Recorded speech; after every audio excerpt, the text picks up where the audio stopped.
La literatura del romanticismo.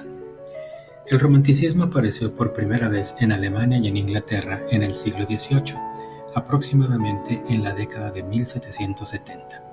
Este nuevo movimiento literario se expandiría hacia el resto de Europa, aunque en España fue tardío y breve. Después se extendió hacia América y finalmente hasta Asia, principalmente Rusia.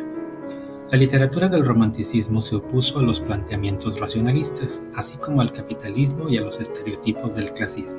Por el contrario, los poetas del romanticismo resaltaron en sus obras literarias las expresiones de los sentimientos y las emociones.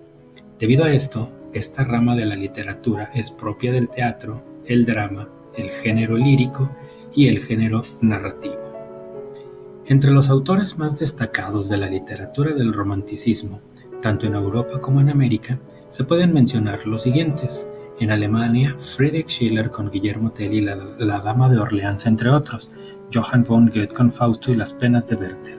En Inglaterra, Mary Shelley aparece con su célebre Frankenstein, Jane Austen con las hermosas novelas Orgullo y Prejuicio, Sensatez y Sentimientos, etc., o Sir Walter Scott con Waverley, considerada una de las primeras novelas históricas con Ivanhoe del mismo género. En Francia, Victor Hugo nos entrega Los Miserables y Nuestra Señora de Notre Dame, entre otras, y Alexandre Dumas con la celebérrima trilogía de Los Tres Mosqueteros, además del Conde de Montecristo. En Estados Unidos, Edgar Allan Poe nos hace vibrar con sus narraciones extraordinarias, mientras Walt Whitman nos embeleza con su poesía Las hojas de hierba. El romanticismo iberoamericano está representado en España por Gustavo Adolfo Bécquer con sus hermosas rimas y leyendas, y con José Zorrilla con su obra más célebre, Don Juan Tenorio. En México, Manuel Acuña con su bello poema Nocturno a Rosario, y Guillermo Prieto con sus crónicas de viajes o su poesía lírica y patriótica. En Argentina aparece Esteban Echeverría con El Matadero o La Cautiva, y Domingo Faustino Sarmiento con su célebre Facundo. Mientras que en Colombia, Jorge Isaacs nos regala sus poemas y la gran novela María, y Rafael Pombo con El Renacuajo Paseador o La Pobre Viejecita. El romanticismo latinoamericano se caracterizó por el nacionalismo, la exaltación de lo autóctono, la lucha por la libertad y la denuncia social y moral principalmente.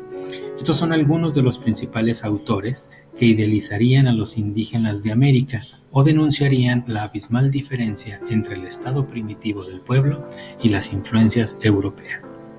Las características principales del romanticismo son: 1. Exalta los sentimientos humanos. Por ejemplo, en las penas del joven Werther de Goethe predomina la melancolía, una tendencia al frenesí o a la desesperación, el hastío del mundo y la autodestrucción. 2.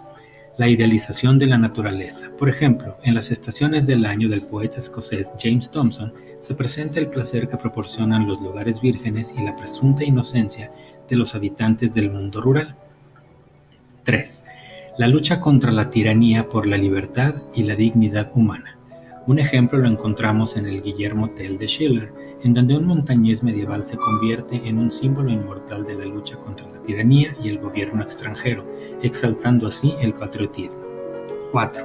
Predomina la imaginación sobre la razón, la emoción sobre la lógica y la intuición sobre la ciencia. Con elementos acerca de lo sobrenatural existen algunos ejemplos como el Fausto de Goethe con la presencia del diablo con quien puede hablar e interactuar.